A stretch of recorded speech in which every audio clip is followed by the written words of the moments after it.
আজ চলো শেয়ার করি তোমাদের সঙ্গে যে আমি জন্মদিনে কি কি গিফট পেয়েছি। আর এটা ওপেন করে তো আমি পুরো অবাক। এটা আমার 3জন স্টুডেন্টস মিলে দিয়েছিল আমার ক্লাসে। এত সুন্দর হয়েছে ফটো ফ্রেমটা, মানে কি বলবো। ফ্রেমটার কালারটাও খুব সুন্দর ছিল, কিউট ছিল। Thank you so much for this beautiful gift. তারপর যে গিফটটা পেয়েছি সেটা হচ্ছে গিয়ে একটা মূর্তি, আর এত সুন্দর মানে কি বলবো। আর এটা দিয়েছিল আমার একজন দাদাভাই। থ্যাংক ইউ সো মাচ দাদাভাই। তো তারপর যেটা ওপেন করছি সেটা তোমরা প্যাকেট দেখে বুঝিয়ে গিয়েছো, এটা একটা রাধাকৃষ্ণ ফ্রেম। আর এত ভালো লেগেছে মানে কি বলবো।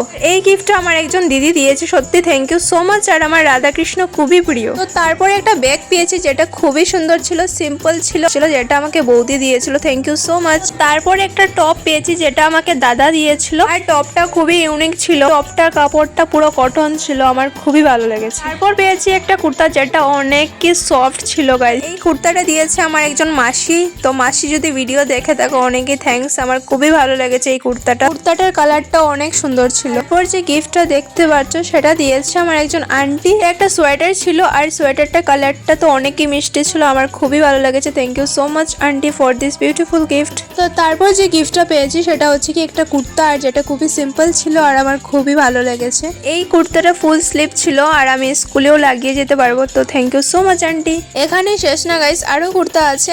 আর তারপরে যে কুর্তাটা দেখতে পাচ্ছ সেটা দিয়েছে হলো গিয়ে পূজা। আর পূজাকে অনেকে থ্যাংক ইউ। কুর্তাটা অনেকে সুন্দর হয়েছে, যেটা আমি বার্থডেতে প্রথমে লাগিয়েছিলাম, তো পরে চেঞ্জ করে নিয়েছিলাম। তারপরে একটা কফি কাপ পেয়েছিলাম যেটা আমাকে মমিতা ম্যাডাম দিয়েছিল। Thank you so much Mamita madam. তারপর আরেকটা কফি কাপ পেয়েছিলাম যেটা আমাকে দিয়েছিল Priya. Thank you so much Priya for this beautiful cup. শেষ হয়নি গাইস, আরেকটা কাপ রয়ে গেছে যেটা দিয়েছিল হলো গিয়ে শানুইদি। তো এই কাপটাও খুবই সুন্দর হয়েছিল। থ্যাংক ইউ সো মাচ শানুইদি। তারপর অনেকগুলি চকলেট পেয়েছিলাম যেটা আমাকে স্টুডেন্টসরা আর আমার একজন দাদাভাই দিয়েছিল। তো তারপর দুটো পেন পেয়েছিলাম, আর যেটা খুলে দেখলাম যে রেড পেন ছিল। এই ছিল খুবই ইম্পর্টেন্ট জিনিস আমার জন্য। Thank you so much. তো তারপর যে গিফটটা, এটা ছিল আমার জন্য খুবই স্পেশাল একটা গিফট যেটা আমার দিদি দিয়েছিল। প্রত্যেকবার কিছু না কিছু আমার জন্য গোল্ডের বানিয়ে দেয়। থ্যাংক ইউ সো মাচ দিদি ফর দিস বিউটিফুল গিফট। তো তারপর একটা নোজপিনও পেয়েছিল, এটা আমাকে বড় দিদি দিয়েছিল। তারপর একটা ইয়াররিংস পেয়েছিলাম যেটা আমাকে দিয়েছিল আমার একজন student. Thank you so much. কে দিয়েছিল আমার নামটা ঠিক মনে নেই, কিন্তু অনেকই ভালো লেগেছে আমার, আমি পরেও নিলাম। তারপর আমার হাতে যে রিংটা দেখতে পাচ্ছ সেটাও আমাকে একটা স্টুডেন্ট দিয়েছে। Thank you so much. তারপর যে গিফটটা পেয়েছি সেটা দিয়েছে আমাকে পূজা দিদি। আর প্রথমে পূজা দিদিকে অনেকই থ্যাঙ্কস। যেটা প্রথমে ছিল সেটা হচ্ছে হেয়ার বো একটা চুলের, যেটা খুবই কিউট ছিল। তারপর একটা ইয়াররিংস পেয়েছি। তারপর সঙ্গে দিয়েছিল একটা নেইল পালিশ, সঙ্গে দিয়েছিল একটা ক্লাচার যেটি খুবই কিউট ছিল। তো তারপরে একটা বোতলও পেয়েছি যেটা অনেকই সুন্দর ছিল। তো আমার গিফট আনবক্সিং করা শেষ, আর তোমাদের সঙ্গে শেয়ার করাও কমপ্লিট।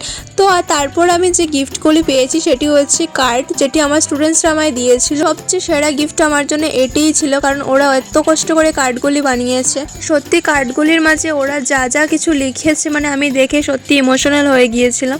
তো খুবই ভালো লেগেছে আমার। আর কার্ডগুলি অনেকই সুন্দর বানিয়েছে ওরা। গিফট আনবক্সিং ভিডিওটা দিতে দিতে অনেকই লেট হয়ে গেছে, কারণ কি সময়ই পাচ্ছিলাম না। তো স্কুলে চলছিল অ্যানুয়াল স্পোর্টস, মানে সব কিছু মিলিয়ে আমি সময়ই পাচ্ছিলাম না। তো অনেক ছোট ক্লাসের বাচ্চারাও আমাকে কার্ড বানিয়ে দিয়েছে, যেটি অনেকই কিউট হয়েছিল। অনেকে ছোট একটা ডায়েরি বানিয়ে দিয়েছিল যেটা অনেকই কিউট ছিল। একটা ছোট্ট স্টুডেন্ট আমাকে দিয়েছে, এটার মধ্যে লেখাও ছিল হ্যাপি বার্থডে। তো আমার বার্থডে গিফট আনবক্সিং ভিডিওটা এইখানেই শেষ হচ্ছে।